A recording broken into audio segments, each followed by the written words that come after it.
భారత జాతీయ న్యాయవాదుల ఫెటర్నిటీ ఈరోజు కొత్తగా వచ్చే చట్టాలు ఈ రోజు నుంచే ప్రారంభమవుతుంది. దాంట్లో చాలా అవకతవకలు ఉండేని, ప్రజలకి చాలా ఇబ్బందికరమని, ఈ చట్టాలు మొత్తం పోలీసులకి అనుకూలంగా ఉండేని, ప్రజలను సంరక్షించే విధంగా లేవని దాని మీద ప్రతిఘటించు రివైజ్ చేయాలని చెప్పని న్యాయవాద సంఘాలు యావత్ భారతదేశంగా అన్ని రాష్ట్రాల్లో, అన్ని జిల్లాల్లో, అన్ని మండల హెడ్ క్వార్టర్లో ఈరోజు ధర్నా జరుగుతుంది.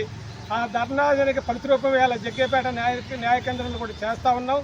ఇది విజయవంతమై ఆ చట్టంలో ఉన్న లోపాలు సవరణ జరిగేంత వరకు మరి మన న్యాయవాద సంఘం, జాతీయ న్యాయవాద సంఘం తీసుకునే నిర్ణయానికి మనం కూడా కట్టుబడి ఉందామని, మనందరూ ఐక్యంగా ఈ పోరాటం చేయాలని కోరుతూ సెలవు తీసుకుంటాం.